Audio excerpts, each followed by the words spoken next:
Il y a moi aux histoires. Manele, une histoire de Lionel Larchevêque, illustrée par Clotilde Perrin, aux éditions Feuille de Menthe, dans la collection Le thé aux histoires.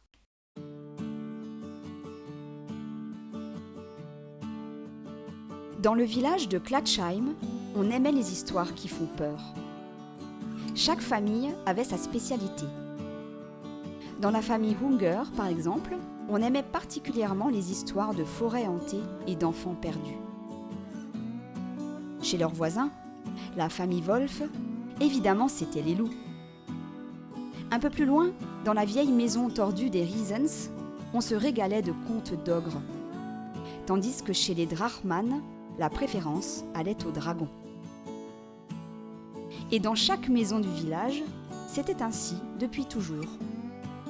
Parents et enfants ne manquaient jamais l'occasion de raconter une bonne histoire.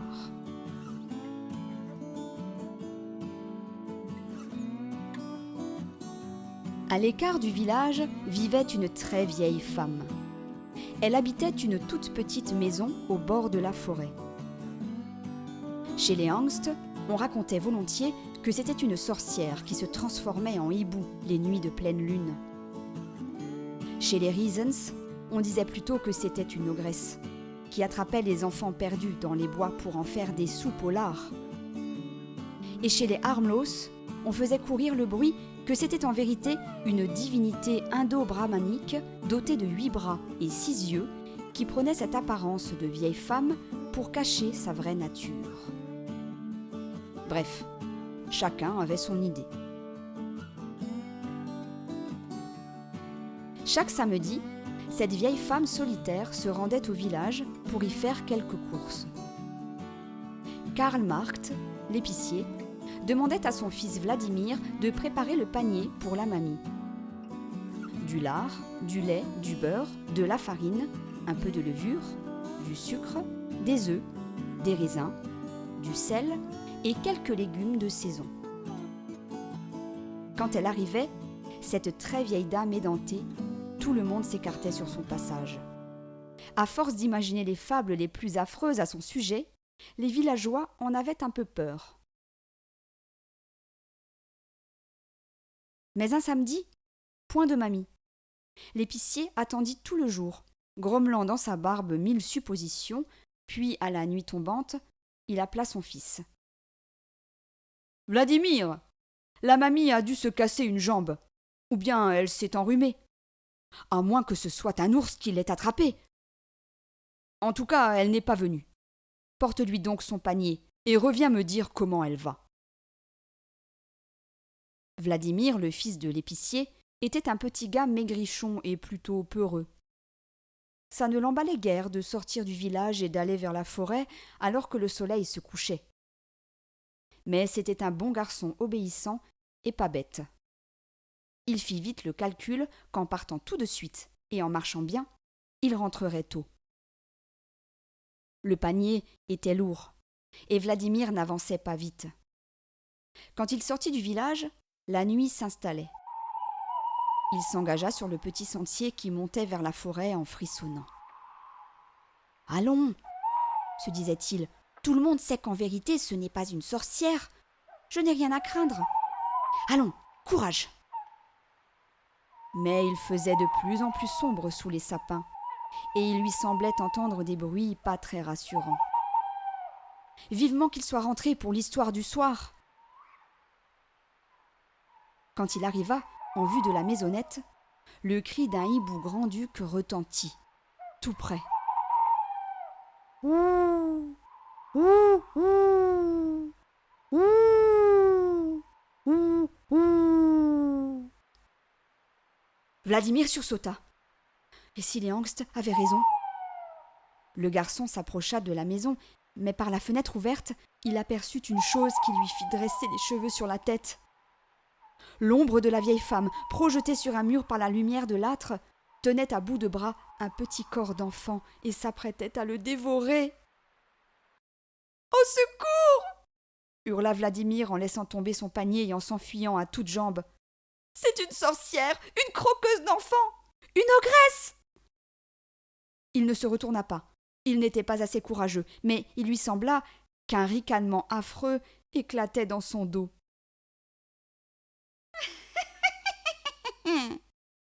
En moins de temps qu'il n'en faut pour dire « il était une fois », il était redescendu au village. Il cria en passant à son père que la mamie allait bien, qu'elle était juste fatiguée et courut s'enfermer dans sa chambre. Il plongea dans son lit, se cacha dans les couvertures et se promit de ne plus jamais retourner dans la petite maison près de la forêt.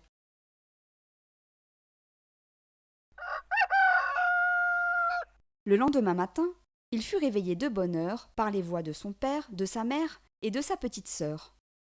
Ils avaient trouvé une chose étrange posée sur le rebord d'une fenêtre et chacun y allait de sa petite histoire. « C'est le grand Saint-Nicolas qui l'a apporté !» clamait Marie, sa sœur. « Mais non, voyons, bougonnait le père, ça ne ressemble pas à Saint-Nicolas, c'est juste un bonhomme en brioche. Peut-être une brioche magique, qui marche toute seule. » « Le pauvre !» enchaîna la mère, « pauvre petit bonhomme, il s'est peut-être échappé des griffes d'une affreuse mégère et a trouvé refuge ici. » Vladimir s'approcha, attrapa la curieuse brioche en forme de bonhomme, la porta au-dessus de sa tête en la tenant par une jambe et lui croqua la tête. Il venait de comprendre. « s'exclama-t-il, « c'est délicieux. Tiens, tu en veux un morceau ?» demanda-t-il en coupant une jambe de brioche pour sa sœur. Le samedi suivant, Vladimir passa la journée à guetter l'arrivée de la vieille. Toute la semaine, l'affaire du bonhomme en brioche, on l'appelait désormais Mannele, avait occupé l'esprit de chaque famille. On disait chez les Hunger que ce bonhomme annonçait un hiver glacial, terrible, et que les loups allaient revenir. Les Verhextoph affirmaient que c'était un lutin de sous-bois et que celui qui l'avait mangé deviendrait riche et épouserait une princesse. C'était l'invention préférée de Vladimir. Quant aux Angst et aux Dunkeldart, pour eux, pas de doute, c'était l'œuvre d'une sorcière terrible et mal peignée qui transformait les enfants désobéissants en petits pains à croquer. Vladimir écoutait et se régalait de ces contes farfelus. Lui, il connaissait la vérité. Pourtant, il ne disait rien. Il avait bien envie de revoir cette étrange mamie, mais ce samedi-là, elle ne vint pas non plus.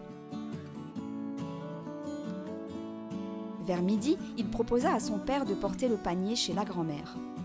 Inutile d'attendre le soir. Il arriva bien vite à la maisonnette et trouva la très vieille bonne femme dans sa cuisine. « M'as-tu apporté des œufs, mon garçon ?» demanda celle-ci d'une voix flûtée. « Je n'en ai plus, et nous avons du travail !» Vladimir posa le panier sur la table et fit s'envoler un nuage de farine. La très vieille femme sourit malicieusement. « Viens m'aider, » dit-elle, « j'ai mal au dos. Je connais quelques légendes, moi aussi. Veux-tu les entendre ? Si tu m'aides, je t'en raconterai quelques-unes. » Vladimir sourit à son tour. Bien sûr qu'il voulait écouter les histoires. Ainsi, chaque samedi, le garçon prit l'habitude de porter le panier à la très vieille bonne femme qui vivait près de la grande forêt sombre, dans sa toute petite maison. Au village, on commença à en parler. Les Angst racontèrent que la vieille femme avait hypnotisé le garçon.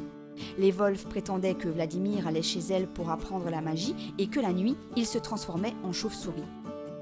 Les Riesens, quant à eux, étaient sûrs que l'ogresse l'engraissait en secret pour mieux le manger. Mais Vladimir ne disait rien. Il gardait son secret. Comme disait la très gentille mamie, à chaque bonhomme son histoire. C'est ainsi. L'important, c'est de se régaler.